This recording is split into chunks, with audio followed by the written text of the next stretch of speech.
14 फरवरी 2019। एक ऐसी तारीख जिसे भारत के इतिहास में एक काले दिन के तौर पर हमेशा याद रखा जाएगा। आज हम पुलवामा हमले की जांच की उन परतों को खोलेंगे और देखेंगे कि कैसे एक लगभग नामुमकिन लगने वाले ब्लाइंड केस को सुलझाया गया। उस दिन सुबह 3:30 बजे सीआरपीएफ की 78 गाड़ियों का एक बड़ा काफिला जम्मू से निकला। सब कुछ बिल्कुल सामान्य लग रहा था। दोपहर के करीब 3 बजे जब यह काफिला पुलवामा के लेथपोरा पहुंचा, तभी अचानक एक मारुति इको कार तेजी से आती है और काफिले की एक बस में सीधी जा टकराती है। और फिर एक ऐसा जोरदार धमाका होता है जिसकी आवाज 10 किलोमीटर दूर तक गूंजती है। इस कायरतापूर्ण हमले में सीआरपीएफ के 40 बहादुर जवानों ने अपनी जान गंवा दी। ये सिर्फ एक संख्या नहीं है, ये 40 परिवारों का कभी न भरने वाला जख्म है और पूरे देश के दिल पर लगा एक गहरा घाव है। पूरा देश सदमे में था और हर किसी के जहन में बस एक ही सवाल था, आखिर इस पूरी साजिश के पीछे कौन है? कौन है वो मास्टरमाइंड जो पर्दे के पीछे से ये सब कंट्रोल कर रहा था? चलिए अब उस दिन के उस भयानक मंजर को और थोड़ा करीब से समझने की कोशिश करते हैं। सोचिए, ये कोई छोटा मोटा धमाका नहीं था। पूरे 200 किलो विस्फोटक ने बस के परखच्चे उड़ा दिए थे। धमाका इतना जबरदस्त था कि बस का लोहा तक पिघल गया था। हमलावर आदिल अहमद डार भी मौके पर ही मारा गया। चारों तरफ बस धुआं, मलबा और मौत की खामोशी थी। इस तबाही और सदमे के बीच नेशनल इन्वेस्टिगेशन एजेंसी यानी एनआईए के सामने एक पहाड़ जैसी चुनौती खड़ी थी।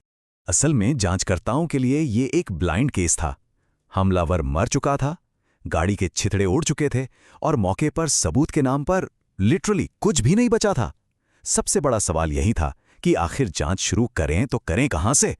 लेकिन कहते हैं ना, हर अंधेरी सुरंग के आखिर में रोशनी जरूर होती है, और इस केस में वो रोशनी की किरण मिली मलबे के ढेर में पड़े एक बहुत ही छोटे से सुराख से।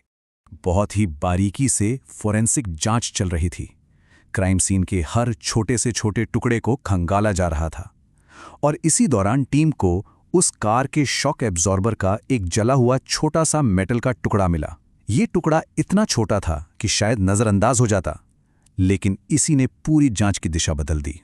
अब यहां से शुरू हुआ असली जासूसी का काम।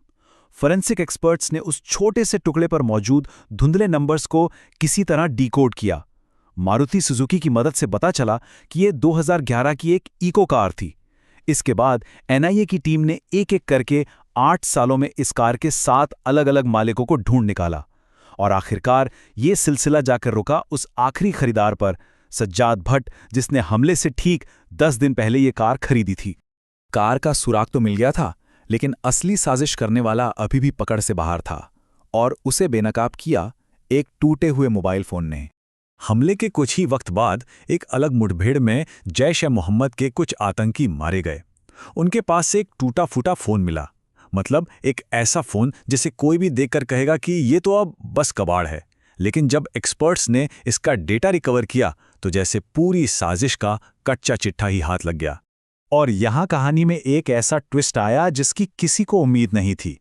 मास्टरमाइंड उमर फारूक ने एक बहुत बड़ी गलती कर दी थी। पाकिस्तान में बैठे उसके आकाओं ने साफ कहा था कि फ़ोन को नष्ट कर दो, लेकिन उमर ने पुलवामा की एक लड़की इंशा से बात करने के लिए वो फ़ोन अपने पास ही रख लिया और उसकी यही एक गलती पूरे आतंकी मॉड्यूल के खात्मे की वजह बन गई। उस फ़ोन से जो डेटा मिला उसने पूरी साजिश को परत दर परत खोलकर रख दिया। तो चलिए देखते हैं कि यह साजिश कितनी गहरी और कितनी भयानक थी। तो मास्टरमाइंड था उमर फारूक, जो जैश के सरगना मसूद अजहर का भतीजा था। उससे पनाह और बाकी मदद दी इंशा जान और उसके पिता ने।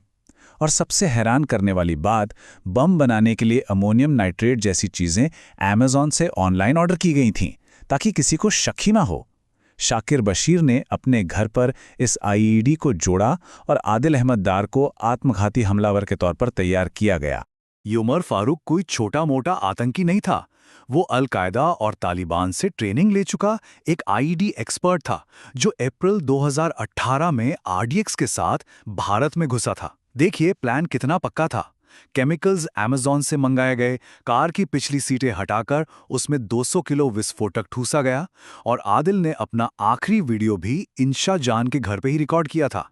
इस हमले ने पूरे देश को हिलाकर रख दिया था, लेकिन इसके बाद भारत ने जो कदम उठाया उसकी उम्मीद शायद दुश्मनों को भी नहीं थी।